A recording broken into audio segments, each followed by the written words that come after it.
Жұмсақ зорлық зомбылық деген не?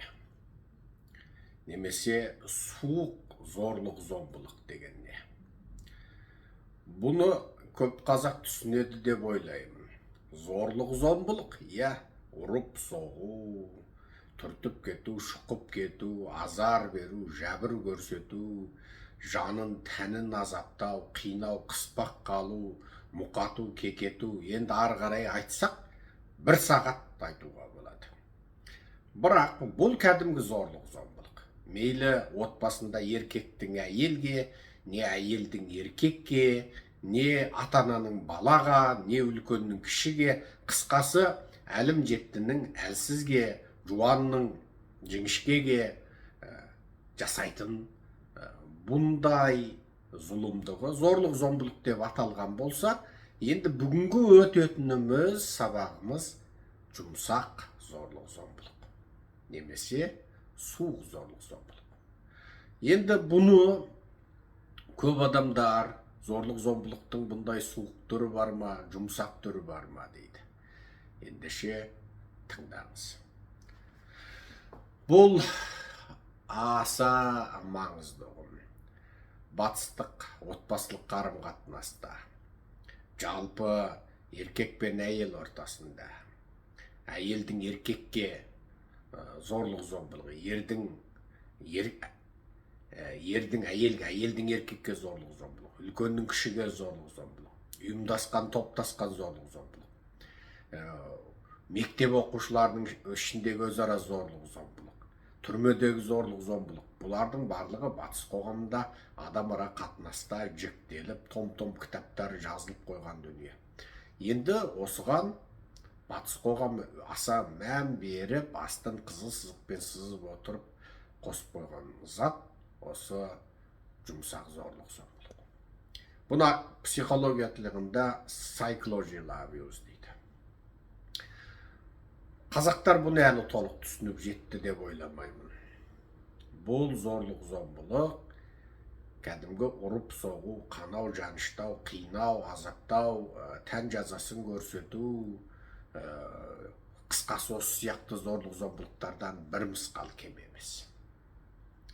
Енді қазақтардың назарында тағы бір нәрсе, зорлық зомбылық десе, көбінесе күйеуі әйеліне жасайтын зорлық зомбылықты айтады, отбасылық зорлық зомбылықты. Жоқ. Әйелден күйеуіне болатын зорлық зомбылықта болады. Ұрмай, соқпай, қанамай, мұрнын сындырмай, қабырғасын сындырмай, көзін көгертпей отырып, өлімге апаратын, өлімге итермелейтін, азаптауға апаратын зорлық зомбылық, бұл жұмсақ зорлық зомбылық болады. Енді бұның бірнеше түрлері бар. Мен сіздерге оны ашалап тұрып түсіндірейін. Сосын оны тәптіштеп тұрып, жентіктеп, жіліктеп отырып айтамыз. Бізбен бірге болыңыз. Бұл жұмсақ зорлық зомбылықтың түрі өте көп. Біріншісі салқын қабақ таныту.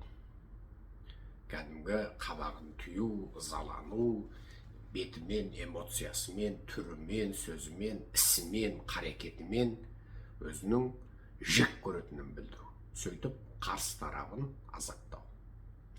Сіз ойламаңыз, бұл қабаққа бола азаптала ма деп, азапталады. Тіпті одан қан қысымы көтеріліп, өлетін, жүрегі ұстап өлетін, міне содан барып депрессияға тап болатын адамдар болады. Мұғалімнің мектеп баласына, балабақшада тәрбиешінің жас сәби балаға, немесе қоғамдық қатынаста басшылықтың, билік иесінің, жұмыстағы жұмыс берушінің жұмыс алушыға, тағы басқа, қысқасы өзінде мүмкіндігі бар ырықты орында тұрғанның ырықсыз орындағы. Ал қоғамдық қатынаста кәдімгі бәлез деп қалған біреудің жұмсақ біреуге, отбасында көбінесе бәлеқор біреудің екінші бір жұмсақ кеңпейіл біреуге, қысқасы жұлқынып қалған біреудің анау екінші бір жұмсақтау біреуіне жасайтын қатынас. Енді бұдан сіз ойламаңыз, бұл зорлық зомбылыққа жатпайды деп. Жатады. Жатқан да қалай жатады. Ата-анасынан баласына болады, баласынан ата-анасына болады, аға бауырлар ортасында болады. бұл да psychological abuse. Яғни бұл да қылмыс. Кәдімгі қылмыс. Егер ата-анасы ұзақ уақыт өздерінің бала тәрбиесіндегі осы жасап отырған қателіктерінің баланың болашақтағы психологиялық тұрғыдан ауытқуына негіз болатынын білсе, психология, жансаулық ғылымы туралы сауатты болатын болса, балаларына ешқашан зорлық, зомбылық, тән жазасы, ұрып соғу түгілі мынандай жұмсақ зорлық, зомбылықтар жасамас еді. Бала болғаннан кейін қателеседі. Өрт қойып кісі өлтіріп банк тонамағаннан кейін тәрбиемен айтуға, ақылдасуға, әсіресе сөз білетін уағынан бастап, оған кәдімгідей ненің дұрыс, ненің бұрыс екендігін айтып жеткізуге болады. Бақырмай, шақырмай, жер тепкіленбей, тістенбей, жұлқыламай, ұрмай, түртпей, шымшымай, қағып кетпей, соғып кетпей, үстел ұрмай, қарғанбай, сіленбей баланы тәрбиелеуге болады. Міне, біз өзіміз осындай отбасында өстік. Кәдімгі тек қабақпен. Шешеміз тек әкең біліп қоймасын деп қорқытатын. Бар болғаны сол. Әкең білсе деп қояды, болды. Ал әкеміз ол өмір бойы қарбалас адам, сырттың жұмысымен жүретін адам. Бірақ отбасында махаббатпен өскен, отбасында береке бірлігі бар адамменен бала күннен отбасында тыныштық көрмей өскен адамның отбасы қарым-қатынасы туралы көзқарасы ұқсамайды. Сондықтан мен өзімді тыңдап жүрген жастарға, орта буынға айтатыным, мәселені шешудің жалғыз жолы диалог, жұдыру емес. Ерлі-зайыптылар ортасындағы қайшылықты шешудің де жолы жұдыру емес. Диалог, сөйлесу. Сөйлесуде де бірден бас салып, мінін бетін айтып, сен әйткесің, сен биткесің, сенің тегің пәс, сен анаусың, сен мынаусың, сен оңбағасың, сен сұмырайсың, қысқасы сен құрдымға кеткесің, сені менен бас қосып мен құрдымға кеттім деген сияқты әңгімен айту емес. Мынау екеуміз бірге өсіріп мәпелеп отырған отбасы. Бір гүлтекшедегі гүл дейікші, оған күн керек, оған су керек, оған жылылық керек. Күн жылылықты берді, жарықты берді. Енді су әйел тарапынан болды. Сонда ғана жаңағы гүл өседі. Тура сол сияқты құнарлы топырақ керек, жақсы жайлы ауа керек, жарық керек, көлеңкеде өскен гүл тағы дұрыс болмайды. Тура сол сияқты адамдардың ортасында қарым-қатынас ешқашан бір-біріменен қақтығысып, немесе бір-бірімен қатынасы дұрыс болмай отырған екі адамның жекеменшік шаруасы емес. Ол екеуіне ортақ нәрсе. Сондықтан әділетсіз адамдар, жүрегінде әділдігі аз адамдар көп жағдайда өз білермендігін істеп, не жұдырыққа ұмтылады, өзінің ашуын тежей алмайды, немесе сосын ары қарай барып жаңағы жұмсақ зорлық-зомбылық, немесе суық зорлық-зомбылыққа барады. Ал бұл ерлі-зайыптылар ортасындағы махаббатты өлтіреді, ары қарай сый-құрметті өлтіреді, ары қарай бет ашылып кетеді, ары қарай айғай-шу, ары қарай ең соңғы ажырасу. Тіпті оның соңы не екі тарап бірін-бірі өлтіреді, не біреу түңіліп өз-өзін жұмсайды, немесе ең соңында ішкілікке салыну, құру, немесе шегіп кету, шөп шегіп кету, есірткі тұтыну дейтін нәрсе батыс қоғамында. Бұл өте кең. Осының барлығы адамдар бір-біріне беретін махаббатты бере алмағандықтан болады. Сен максимал деңгейде қарсы тарапыңа махаббатты берші. Ол инвестиция. Ол инвестиция. Мысалы, сен бір жарнаны бағасы арзан кезінде, немесе жастау күніңді алып көрдің. Енді ол өседі ғой. Мысалы, дамыған мықты компания болса, әрине алғанда да құрдымға кеткен компания емес, жақсы компанияныкін алдық. Енді өседі. Мысалы, Apple-дің жарнасын алған болсаң, Microsoft енді іске қосыла бастағанда алған болсаң, мысалы, Twitter-дің жарнасын алған болсаң, анау тіркеле салсаң, бір пошта тіркелсең, бәленбаймын биткоин беретін кезде биткоинді алған болсаң, биткоин бір өзі $1 кезінде алған болсаңшы. Қазір биткоиніңіз міне $100,000 асып кетті ме, не бәле болды. Бір өзі $1 зат 100,000 есе өсіп кетті. Махаббат та тура осындай. Махаббатта сен оған инвестиция саласың. Немен саласың? Сезіммен, махаббатпен, жаным, күнім деумен. Қайшылық болған кезде, анализ жасау керек. Мынау қалай болды? Не істейік енді? Мысалы, бір күрделі математикалық есеп тұр. Сіз түсінбейсіз. X-тің 4-ші дәрежесі алынған жаңағы 2x-тің квадраты, қосылған мысалы 1 деді. Сіз айтасыз, жоқ, мұғалім бізге x-тің 2-ші дәрежесін ғана өтті. Мынау 4 деген не сұлды ойбайда ойбай. Оның жолы оңай. X-тің квадратын тең деп аласыз да альфа дейсіз, болды. Яғни x квадратты тең альфа деп алдымен бір шешім шығарып аласыз да, енді жаңағын аласыз да, альфаның квадраты алынған 2a қосылған 1 дей саласыз. Болды. Енді бұл қайтты? Альфа деген белгісіздің 2-ші дәрежелі, бір белгісіз бар 2-ші дәрежелі теңдеуіне айналды. Оп-оңай. Алдымен x-тің квадратын альфа дей сағанда шештің. Тура сол сияқты. Ерлі зайыпты, дос жаран, аға бауыр, ата-ана мен бала, мұғалім мен бала ортасында былай қарап отырсаң, мүлде кезікпеген, сіз қабылдай алмайтын, енді жұдырық ұмтылатын, не жаңа жұмсақ зорлық зомбылық ұмтылатын. Мейлі жұмсақ зорлық зомбылық болсын, мейлі қатты зорлық зомбылық болсын, мейлі тілмен беретін азап, іспен беретін, эмоциямен беретін азаптан, қарекетпен беретін азап, немесе кәдімгідей біз айтатын өз сөз мәніндегі зорлық зомбылық болсын, бұның барлығы қарсы тарапта азаптауға апаратын болса, бұның барлығы зорлық зомбылық. Мейлі жұмсағы болсын, қаттысы болсын, мейлі суығы болсын, ыстығы болсын, мейлі мұрнынан қан ақсын, ақпасын. Оның мұрнынан қан аққаны кәдімгі физикалық ағу болса, оның жүрегінен аққан қаны ол да қанның аққанына жатады.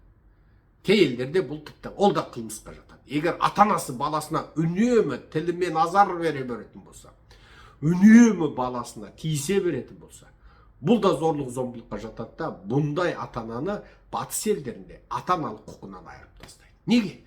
Анау күнәсіз бала, ол Құдайдан мен мынандай отбасында, мынандай ата-ананың тәрбиесінде өсейін деп Құдайдан тапсырыспен, Құдайға тапсырыс беріп келген жоқ қой. Ол есін білген, бітті қараса, бір күні түні айғай шу, шыны сыңғыр етсе де айғай шу, тәрелкі шытынаса да айғай шу, қолынан қасық түсіп кетсе де айғай шу, қысқасы айғай шу. Енді бол бала енді өмір бойы сондай қорлықты көріп өсу керек пе? Өмір бойы аяғының ұшымен жүріп, өмір бойы жасқанып, үрей, қорқыныш осы айғайлап қоймасын деп, батыс осы мәселені әлде қашан шешіп қойған. Егер бала шағымданатын болса, мектепте арнайы мамандар бар, психолог мамандар бар, шағымданса бітті, балаға бүйтіп күн көрсетпейтін ата-ананың ата-аналық құқын айырып тастайды. Менше бұл мәлім бір тұрғыдан алғанда дұрыс. Екінші бір тұрғыдан қарасам, қазақтар ойлайды, ойбай, отбасы болғаннан айғай шу болмай қоймайды дейді. Бірақ бірден осыны пайдаланып ата-ананың ата-аналық құқын айырып тастау, ол да 100% дұрыс емес. Бірақ кем дегенде ескертіп, тәрбиелеп, егер бір-екі рет орай бергенде де қоймайтын, тума өзі психологиялық ауытқуы бар. Жаңағы бір ұрысқанда, бір бақырғанда сағаттап ұрыспаса, кәдімгі іштегі шері шықпағандай болатын. Біреуден бір нәрсе өтіп кеткенде, одан тура сол сағат, сол минутта кегін қайтармаса, тіпті керек десең физикалық жаңағы зақым келтіріп барып, өзіне, жанына, затына зақым келтіріп барып, шері тарқамайтын бұндай құтырықтық сипатындағы, яғни бұны қазақтар құтырық дейді, құтырықтық сипаттағы кек алғыштық және зат бүлдіргіштік сипаттағы қарсы тарапты бүлдірмей барып, рухани, физикалық, екі ұқсамаған, барлық нәрседе рухани және физикалық тыным таппайтын бұндай отбасында өскен бала, ертең ол өте қауіпті бала болады. Тіпті осы баланың осылай болып кетуіне осындай ата-ана себепші болуы мүмкін. Сондықтан батыстың мамандары ескерту береді, тәрбиелейді, бірнеше мәрте тексереді, зерттейді, керек десең сотқа жүгінеді. Ең соңында бұндай өзін ұстай алмайтын балаға тек қана жұмсақ зорлық зомбылықпен маза бермейтін, тәніне азар беретін, үрей тудыратын, психологиялық азапқа салатын, депрессияға салатын, ауытқуға мәжбүрлейтін бұндай ата-аналардың ата-аналық құқын айырады. Сондықтан сіз жұмсақ зорлық зомбылықты, psychological abuse'ді жай нәрсе екен демеңіз. Psychological abuse асқынған кезде оның ата-аналық құқын айырып тастайды. Енді қазақ қоғамында бұл заң бар ма жоқ па білмеймін, бірақ қазақтар көп нәрсені сыртына қарап елемей ескермей иә деп өткізе салады. Бастығы қол астындағы қыз келіншектердің құқын таптайды, қырындайды, иіскейін дейді, тиісіп кетеді, қағып кетеді, әзілдейді, тіке жаңа төсекке шақырады, командировкаға күйеуі бар немесе жаңағы бірге жүріп тұру қолайсыз екенін білмей командировкаға ұйымдастырады. Тіпті айлығын уәде қылып басқа пайдалар беріп әйел затын пайдаланғысы, ойыншық қылғысы келеді. Тура бұл еркекте ғана болмайды.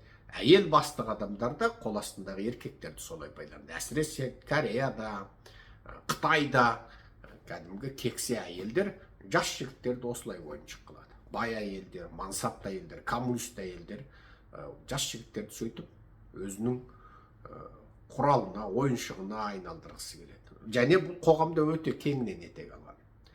Енді ойлаңыздар, жұмсақ зорлық зомбылық. Жаңағы сен егер көнбесең дейді, ана зорлық зомбылықты жасаушы, ана зорлық зомбылыққа тап болушыға. Егер сен көнбесең дейді, енді ары қарай мазақтау, қорлау, азаптау, қинау, қинағанда неше түрлі жұмыстың мүмкіндігінен пайдаланып, қызмет бабын асыра пайдаланып, қолында құқын пайдаланып, мүмкіндігін пайдаланып, ары қарай неше түрлі психологиялық оған жәбір көрсету басталады. Сондықтан жұмсақ зорлық зомбылық ол тұтас қоғамда кеңінен етек алады. Мәселе сол қоғамның халқы сауатты болып, осының алдын ала ма, оған қарсы күресе ала ма, күресе алмай ма, бұл басты мәселе. Өте басты мәселе. Қазекеңдер, өзімнің айналайын қазағым, көп жағдайда өте кең, дарқан. Мына өз басым, өзім көрген, куә болған бір оқиға. Ол енді ертеректе Алматыда мынау мега бар ғой, Әл-Фараби мен Розбаки, мен сол жақта тұрдым, оның арт жағындағы бір микрорайондарда тұрдым. Ол 2005 па 2006, ол кезде жаңағы енді олар дамып жатқан кез. Мен ең соңында көп нәрсеге киліге бермейтін адам киліктім. Жаңағы бөлек дәліз, тек қабырға тиіп тұр. Мен көп қабатты үйде тұрдым. Енді ана қабырғаның ар жағынан Құдай сақтасын, енді тура қабырғаны өзің жарып тесіп барып ана шырылдаған баланы құтқарғым келеді. Білмеймін, енді дауысын естеймін. Ол кезде бір әйел заты өзінің жаңағы ұлы мен қызын енді шырылдатқанда, Құдай сақтасын, жан таптырмайды. Жан таптырмайды. Қазақ. Ауылдың қазақ. Қазақша сөйлейтін қазақ. Орысшасы бар, енді өзінше бір оқып қалған, соқып қалған қазақ бекен сол. Ақыры шыдамадым. Бір жаңағы қабырған ұрам, дөңкілдетем, түн демейді, күн демейді. Балалар шыр-шыр жылайды, әй ұрады дау. Содан ақырында сол көрші подъезге кіріп, сол қабатқа кіріп отырып, есігін ұрып отырып, ашпағанына қоймай тепкілеп отырып, мен сені сотқа берем деді. Сосын өзімнің кім екенін әдемілеп таныстырдым. Сен сотқа сүйреп-ақ, сүйрелетіп өлтіріп жіберем дедім. Менің адвокатым бар, компаниям бар, менің ақшам жеткілікті. Мен тек бір адвокатты тек қана сен сүйреуге ғана жіберіп, сенің өміріңді өмір қылмай құртып жібере аламын деді. Сен тек маған тыныштық берді. Балалармен сөйлестім кейін. Кәдімгі көршіміз ғой, екі подъезд. Сонда жаңағы әйел, Құдай сақтасын, анау әйел емес, ол жеті басты жалмауыз кемпір. Мен оған кейде ойлап қалам, Құдай неге оған бала берді деп. Түсінбей қалам. Енді Алла білуші, ол мүмкін ертең оның балалар басқа бір жақсы азамат болатын да шығар, е? Бірақ мен адамды сөйтіп сағаттап ұрысқан, сағаттап езуінен ақ ит кіріп, көк ит кіріп, кәдімгідей жаңағы 12-13 жастағы ұл бала, 9-10 жастағы қыз баланы соншалықты деңгейде адам айтпайтын сөзбен азаптаған. Мені жауында өйтіп азаптамайды. Енді ұрып соққанын көрген жоқпын, бірақ шырылдап, тасыр тұсыр болып бірдеңе шағылып жатқаннан білемін енді ұрып соғып жатыр деп. Бірақ ана тілінің өзі сұмдық қой. Ана қабырғаны тесіп отырып бізге жетеді. Сонда мен Қазақстанда аңтанған. Егер Америкада болатынбыз, Еуропада болатынбыз, көршілері қоңырау шалады да, ол әйелдің сол дәлелден бұлымен қызына айтып, бұл қанша рет болды деп рет саны бәр дәлелденген жағдайда ол әйел аналық құқығынан айырылады, немесе тіпті психологиялық больницаға мәжбүрлі түрде жатқызылады. Психологиялық больницаға мәжбүрлі түрде жатқызылады. Сондықтан зорлық зомбылықты тек ұрып кету, соғып кету, мұрын сындыру, іштен ыңқ еткізу, анау екен, мынау екен, пышақ ала жүгіру деп ойламаңыз. Жұмсақ зорлық зомбылық. Бұл да зорлық зомбылықтың түрі. Енді бұл осы зорлық зомбылық формасы ұқсамайды. Ата-ана мен бала ғана емес, ерлі зайыптылар ортасында да болады. Тек еркектен әйелге ғана емес, әйелден еркекке де болады.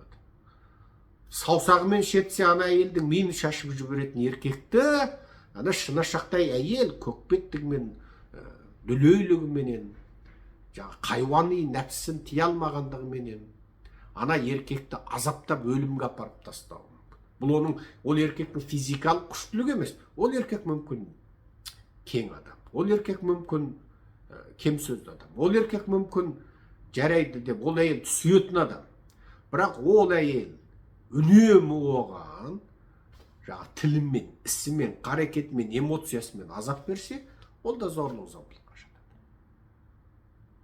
Зорлық зомбылыққа жатады. Қысқасы қарсы тарап азаптанса, тіпті депрессияға түссе, төгілсе, өз-өзіне қол жұмсарға дейін барса, қайғырса, міне содан бар қарай тіпті тәркі дүниелік болып кететіндей болса, дүниеден түңіліп, отбасынан түңіліп немесе, екеуі мысалы енді отбасы болсын деп болмас, сондай болатын болса, бұл да зорлық зомбылық. Кәдімгі ұрып соққаннан еш айырмасы жоқ. Жұмсақ зорлық зомбылық, суық зорлық зомбылықты psychological abuse дедіге, енді соның екінші бір түрі бар. Үнсіздік түрі. Не үнсіздік түрі? Бұл үнсіздік түрін silent treatment дейді. Бұл қарсы тарапты азаптаудың бір жолы. Бірақ бұның екі түрлі формасы болады, естеріңізге салайын.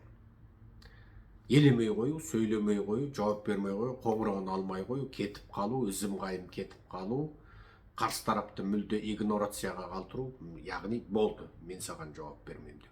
Бұның екінші түрі бар. Екінші бір түрі мәселені айтып, жалынып жалпайып, ақылға отырып айтып, еркелетіп отырып айтып, сипалап отырып айтып, жаным күнім деп айтып отырып, мәселені шеше алмаған кезде қолды бір сілтеп, жанымның тыныштығы, құлағымның тыныштығы деп кетіп қалу. Бірақ бұл silent treatmentке жатпайды. Ал silent treatment, олар бірге өмір сүріп отыр. Бірге өмір сүріп отыр. Бірақ қарсы тарапты жоқ деп есептейді. Бұл, міне, азиялық менталитеттегі өзара диалогты білмейтін, өзара мәселені сөйлесіп шеше алмайтын отбасылардағы ең көп кезігетін оқиға. Менің бір жолдасым жүретін, келіншегім сөйлемегеніне 5 күн болды дейді. Не болды десем, Қытайдың қазағы ғой. Жаңа ызбы көбей картасы күйіп кетіпті дейді. Қытайшаны шынка дейді, шынкасы күйіп кетті. Мен айтам, бұл дұрыс емес қой. 5 күн. Не бүлдіріп қойып едің? Мен айтам, олай созбай шешуге тырысыңдар. Жаңағы жолдас жігітім айтады, онымен сөйлесу мүмкін емес дейді. Ал мен айтам, ол бір қой аузынан шөп алмайтын жуас қой. Жоқ, ол жуас дейді. Оған қарағанда мен ашықпын, тентекпін, айтып қоям, жаңа сөйлеп қоям дейді. Бірақ дейді, ол сені сөйтіп азаптайды дейді. Сөйтіп азаптайды. Ол бір талабын қояды, орындауын керексің. Оның талабына жоқ деп айтуың қылмыс, басың шабылып кетеді. ол сені тіпті керек па айлар бойы саған сөйлемей қояды дейді. Мен айтам, ана жұп-жуас әйел анау. Иә, сол сондай дейді. Шынашақты әйел, шынашақты әйел. Айлар бойы бір үйде отырып, баласын, бәленбай балалары бар. Бір үйде отырып, баласын мектепке апарып, жаңағы үлкені бар, кішісі бар, артып жаңағы әлі жаялықтан арылмаған, сөйтіп отырып, күйеуін балаларының көзінше жаңағы сөйлемеу жолыменен өз талабына көнуге мәжбүрлейді екен. Бұл да надандықтың шегі. Диалогпен шешуге тырыса алмаған отбасылардың барлығы, егер бір нәрсені отырып, жаным, бұл былай. Ол айтып өз талабын айтты. Бұл кәдімгі өмір деген сауда сияқты. Сіз саудагер тұр. Мына жейден айтты, $100 деді. Мен айттым, жоқ, осыған ұқсайтын жейдені көрші Үндістанның дүкенінен $20 қалдым ғой. Жоқ, ол айтады, бұл деген ойбай Италияда тіркелген, мынаның іш жағында, жағасының ішінде ана атын көрдің бе дейді. Ол аты деп болсын, маған терлетпейтін, дене бусанғанда сыртқа шығаратын жанға жайлы жұмсақ, сосын табиғи мақта болса болды. Сосын ол айтады, жарайды, 80 қалды. Сен айтасың, 20, енді сөйтіп жүріп 50 қалды. Сауда. Ол сатып қуанды, сен алып қуанды. Сен тартып алған жоқсың ғой. Сен өз бағаңды айт.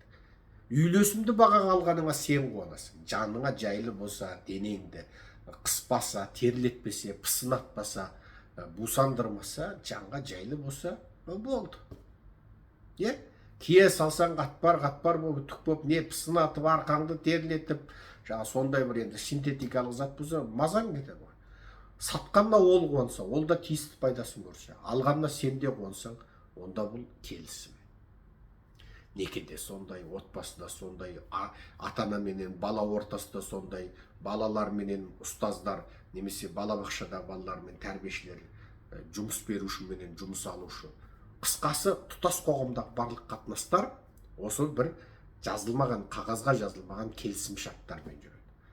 Протокол дейді. Компьютерде де протоколдармен жүреді. Туу баста компьютердің ең алғашқы протоколы не?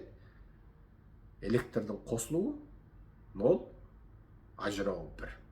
Қосылуы 0. Барлық нәрсе осы 2 мен 0 мен 1, бар мен жоқ. Ең қарапайым зат. Мысалы, ол таудың басында отыр бір адам. Ойда бір адам отыр. Ананың қолында кішкентай прожектор жарық бар. Мынаның қолында кішкентай прожектор жарық бар. Екеуі, сенесіз ба, егер екеуі осы сөйлесу, жарық арқылы сөйлесу кодын білетін болса, екеуі бір-біріне том кітапты сол қолындағы прожектормен ақ жеткізе алады. Қалай жеткізеді? Міне, осы. Бұл не? Бұл ең алғашқы адамдардың, мысалы, мынау, мысалы, ең алғашқы адамдардың, мынау А. Мынау А. Енді ары қарай бұны қайтесіз? Ұзағырақ қоясыз, қысқа қыласыз. 0,1,0,1. Бүкіл компьютердің заңдылығы осы ғой. Электр ағымның қосылуымен үзілуі, қосылып үзілуі. Қысқасы сол.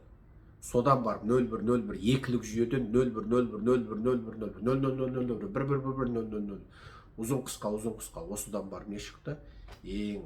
0,1,0,1,0,0,0,0,0,0,0,0,0,0,0,0,0,0,0,0,0,0,0,0,0,0,0,0,0,0,0,0,0,0,0,0,0,0,0,0,0,0,0,0,0,0,0,0,0,0,0,0,0,0,0,0,0,0,0,0,0,0,0,0,0,0,0,0,0,0,0,0,0,0,0,0,0,0,0,0,0,0,0,0,0,0,0,0,0,0,0,0,0,0,0,0,0,0,0,0,0,0,0,0,0,0,0,0,0,0,0,0,0,0,0,0,0,0,0,0,0,0,0,0,0,0,0,0,0,0,0,0,0,0,0,0,0,0,0,0,0,0,0,0,0,0,0,0,0,0,0,0,0,0,0,0,0 мынау компьютердің алғашқы жобасы пайда болды. Ал бұл протокол деген осы келісім. Егер келісім дұрыс болса, және екі жақта сол келісіп бір ортақ келісімге келіп, екі жақта сол бойынша өзара сәйкестік болып, әркім өз міндетін атқарғанда коммуникация дұрыс болады. Анау арқыраған өзеннің ар жағында таудың басы мен етегінде отырған екі адам қолдарында кішкентай жарық арқылы бір-бірімен хабарласа алады. Керек па? Том кітапты оқи алады. Ол үшін екеуінің ортасында жарықты өшіргенменен ұзын жаққан, қысқа жаққан лып еткізгенменен бір лып еткізіп, екі ұзын жаққан болса, екі рет ұзын жағып, бір қысқа жаққан с болса, бір қысқа жақ, бір ұзын жаққан д болса, онда бұлар бүкіл хат хабарды алыса береді. Тіпті ортада бәленбай, қорған, түгенбай, шектеу болса да. Кодтасу, өзара кодтасу, бір тіл табу. Адамдардың миында да сол. Адамдар. Ол сиырша мөңіресе, сен шошқаша қорсылдасаң, бітті. Тіл таппайсың. Тіл табысу деген не? Тырысу, бір ортақтыққа ұмтылу. Адамдардың ортасындағы ортақтық ұмтылу. Бүкіл дүние қайтты, жасыл жанғанда жүреді деп келісті. Бүкіл дүние жүзін ортақ. Қызыл жанғанда тоқтайды. Сары екеуінің ортасындағы 30 белгісі. Бүкіл дүниеге ортақ протокол. Ендеше осы суық зорлық зомбылық немесе жұмсақ зорлық зомбылықта протоколды бұзушылық, келісімді бұзушылық. Екіншісі, қарсы тарапты мүлде терістеу. Оны қомсыну, қорлау, теріске шығару, оның істеген ісін, жасаған жақсылығын, немесе оның осы екі қатынасы емес, барлық істегендерін нөлге жеткізу. Бұл да жұмсақ зорлық зомбылық. Үшіншісі, тілмен азар беру, ащы тілмен азар беру, мазақтау, кемсіту, тәлкек қылу, қорлау, ажуалау, масқаралау.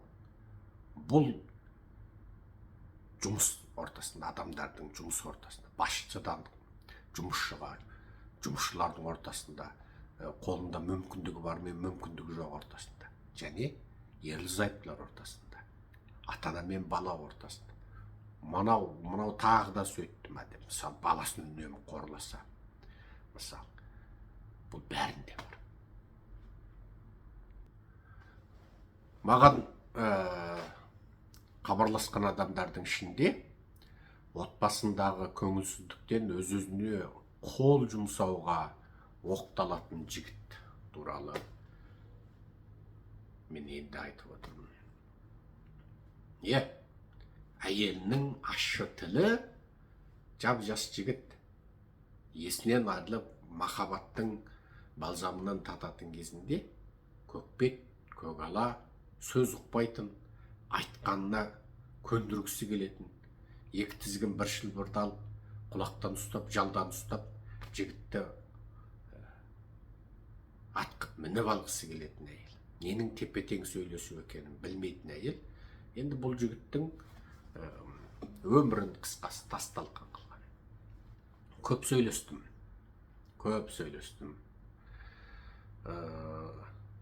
Жігіттің өзінде, мен айттым, сенің өзіңде тума депрессиялық белгілер бар ма еді десем, бар еді дейді. Депрессия бұл енді соңғы кезде қоғамда бір жалпы беттік бір адамдардың бәрінде болып жатқан құбылыс. Бірақ сенде сол бар ма еді десем, бар еді дейді. Бірақ келіншегімен ара қатынасы жақсы кезде депрессиясы жойылып нөл болып кетеді дегенде, сосын кез келген бір нәрсеге көзқарас ұқсамай қалғанда бітті. Бұл әйел енді удан ащы тілімен жігітті азаптай бастайды екен. Келіншегіңді ұрдың ба десем, ұрған жоқпын дейді. Жұмсақ жігіт екен, ұрмапты. Ұрмағаным дұрыс болған деді. Бірақ айттым дейді, түсіндірдім дейді, жалындым дейді. Өстіп жүріп суып кетеміз, өстіп жүріп құрып кетеміз деп сөз өтпейді. Ол келіншектің санасында мен айттым, енді сен көнуге тиіссің дейді. Ол оған көнбеген, жоқ, бұлай істемейік, басқаша істейік деудің өзі қылмыс екен. Сол жігітпен мен әлі де сөйлесу үстіндемін. Енді екеуінің ара қатынасын дұрыстауға, ол жігітке мүмкін ол әйелді шақырып кеп менің сабақтарымды тыңдатуға, енді мен алдағы уақытта қанша уақыт мен тағы сөйлесем білмеймін. Бірақ бүгін арнай түрде бұны айтқаным, жұмсақ зорлық зомбылық қазақтардың санасында зорлық зомбылық десе болды, күйеу дейді. Қазақ қоғамында күйеуінен таяқ жейтін, қорлық көретін, жыныстық қорлық ұшырайтын, тәндік қорлық ұшырайтын, азапталатын, өлтірілетін көп жағдайда әйелдер болады. Зорлық жасаушы еркектер, зорлыққа тап болушы әйелдер болады. Бірақ жұмсақ зорлық зомбылық дейтін ұғым, ол қазақта заң жүзінде кірді ме кірмеді ме білмеймін, бірақ батыста бұл заң жүзінде бар. Жұмсақ зорлық зомбылық бұл әйелдер тарапынан еркектерге де болады. Батыс ойламаңыз. Әйелдер де еркектерді өлтіреді. Әйелдер де еркектің көзін көгертеді. Әйелдер де еркектің мұрнын сындырады. Қастық жасап өлтіріп жанын алып қояды. Сондықтан жалпы бұл арада еркек әйел деп кесіп ештеңені айта алмайсың. Мәселе кімнің жаңағыға бейім, қылмысқа бейім, кімнің сондай азаптауға бейім екендігінде тұр. Гап сонда.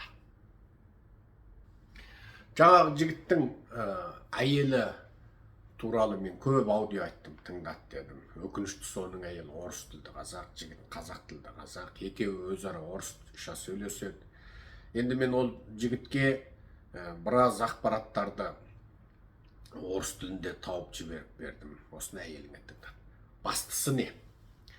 Бастысы ол жігітке айттым, әйеліңе сен түсіндір. Ол өзінің жұмсақ зорлық зомбылық, психологиялық зорлық зомбылық жасап жатқанын түсіну керек. Әйеліңе сен соны айт. Сенің мына істеп жатқаның отбасында психологиялық зорлық зомбылыққа жатады деп соның көзін аш деп. Адам өзінің істеп жатқанының қате екендігін білгенде барып оны тоқтату туралы ойланады. Егер ол өзінің істеп жатқанын дұрыс деп білсе, және ол туралы ешқашан ойланбаса, ол ешқашан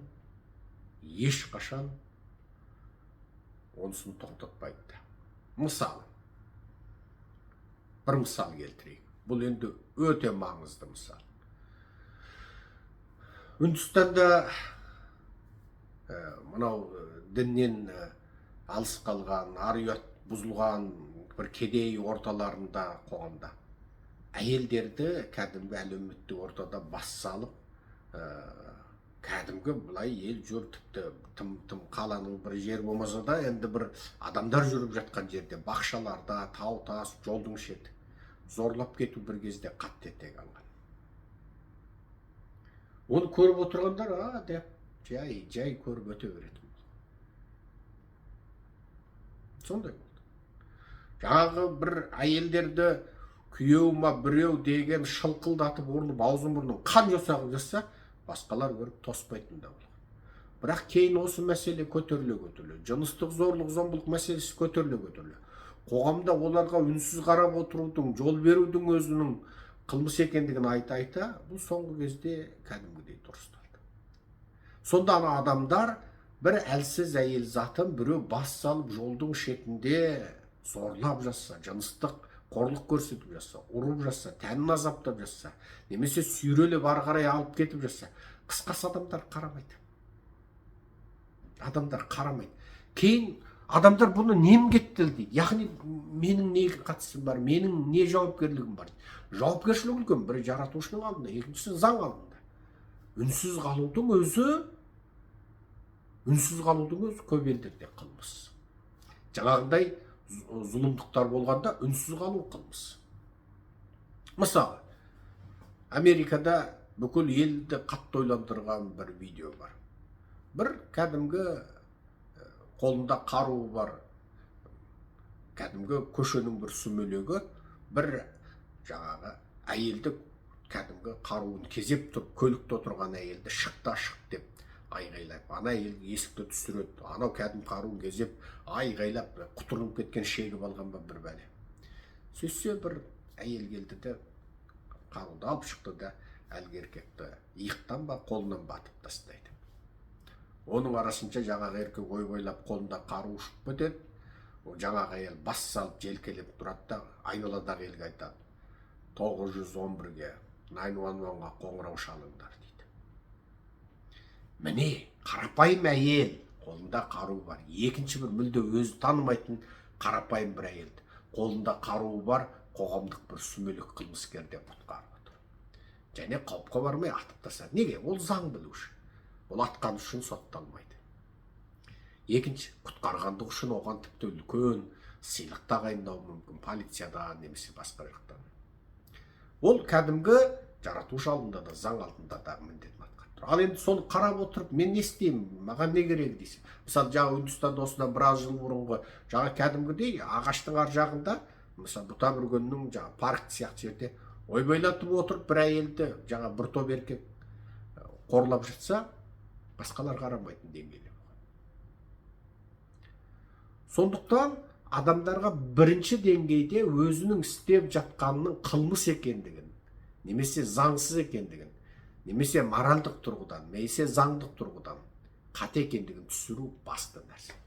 Сондықтан отбасылық қарым-қатынаста егер осындай құбылыстар болса, жаңа қайталап тұрып айтамын, ерлі-зайыптылар ортасында тек еркектен әйелге бағыт емес, әйелден еркекке, ата-ана мен бала ортасында, ата-анадан балаға ғана емес, баладан ата-анаға да бар. Басшылықпенен жаңа бағынушылар ортасында, жұмыс беруші мен жұмыс алушы ортасында. Жалпы қоғамдық қарым-қатынаста зорлық-зомбылықтың осындай сипаттары бар. Бұны енді ары қарай не істейміз дедік. Алдымен соны жасаушы адамға сен жұмсақ зорлық-зомбылық жасап жатсың деп түсіндіре білу керек. Бұл бірінші факт. Екінші нәрсе сөйлесу, тағы да диалог.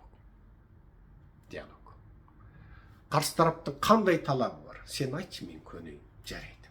Жаңағы саудаласу сияқты. Ойламаңыз, саудаласу деген бір ең жабайы формада қойды. Жоқ, зат алу да саудаласу, махаббат алу да саудаласу. Мен 100 килограмм махаббатымды бердім. Енді сен маған 90 килограмм махаббатыңды, 10 килограмм қамқорлығыңды, және 10 килограмм разылықшылығыңды, 10 килограмм сүйіспеншілігіңді, 10 килограмм алғысыңды, борыштарлығыңды білдір. Сонда қанша? Сен 100 килограмм таза махаббат беріп, енді одан 90 килограмм махаббат, 10 килограмм аяушылық, 10 килограмм бауырмалдық, 10 килограмм борыштарлық, алғыс айтушылық, 10 килограмм жаңағы қамқорлық, қысқасы. Сен 150 килограммдай алдың. Егер ол келіссе, бұл сауда. Онда бұл протокол. Жаңағы қолында бір жарығы бар, мысалы, лып-лып етіп жанатын жарығы бар екі адам, мүлде бір-бірімен сөйлесе алмайтын жағдайдың өзінде бір-бірімен роман оқысуына болады, хат-хабар алысуына болады. Егер протокол жасай алса өзара. Мәселе осында. Сондықтан қарсы тараппенен диалог, келісім, өзара ымыра тіл табысу, протокол табысу, жаңағы морс коды дейді ғой, ең алғаш сол морс коды сияқты, сол өзара код табысу, тіл табысу, бұл ең бастысы. Екінші бір нәрсе. Қызыл-сызықсыз. Үнемі бұл дипломатиялық тіл сияқты. Мемлекеттер айтады, но менің қызыл сызығым, red line дейді. Егер бұдан ары асатын болсам, мен ешқашан сеніменен мұндай ымыраға келмеймін, сауданы тоқтатам, дипломатиялық қатынасты тоқтатам дейді. Мысалы, Қытай үнемі айтады, Тайванды тәуелсіз ел десең, ол біздің қызыл сызығымыз. Егер сен Тайваньменен қатынас орнатсаң, Қытаймен сауда экономика қатынас жоқ, Қытай нарығына тауарың кірмейді, бізде сенімен дейді мысалы. Путин де Украинаға қызыл сызық қойып отыр. Ана басып алған жерді ешқашан Украин жері демейсің, мойында бұл қызыл сызық дейді. Украинада территориямыз 91 жылғы сызыққа қайтпаймыз дейді. Қызыл сызық бекіту. Бұл дипломатия. Енді ерлі-зайыптылар, ата-ана мен бала, бала мен ата-ана, жаңа жалпы қоғамдық қарым-қатынаста қызыл сызық жоқ па? Бар. Қызыл сызықты сыза білуде өнер. Мейлі кім болсын. Дос жаран. Мысалы, бір жолдастар болады, үнемі бір тілмен жағына сүйеніп қалған және арсыздау біреу, бір жуас біреуін жүндеп, жуас түйе жүндеуге оңай деп, үнемі әлгіні жүндеп, қорлап, мазақтап, кекетіп, сықатып, мұқатып, сөйтіп отырса, бұл да жұмсақ зорлық-зомбылық. Енді оған жаңағы үнемі жұмсақ зорлық-зомбылыққа тап болушы адам, мейлі еркек болсын, әйел болсын, әйелінен қорлық көруші еркек, еркегінен жұмсақ зорлық-зомбылық ұшыраушы әйел, немесе жолдастардың ортасында жұмсақ зорлық-зомбылық ұшыраушы жаңағы әлсіз тарап, жұмыста жұмсақ зорлық-зомбылық ұшыраушы әлсіз тарап, өзіне red line сыза білу керек. Қарсы тараппенен айту керек. Менің қызыл сызығым мынау. Бұдан аттадың, екеуміз жақсы болмаймыз. Келістік па? Келістік. Сөйлестік па? Сөйлестік.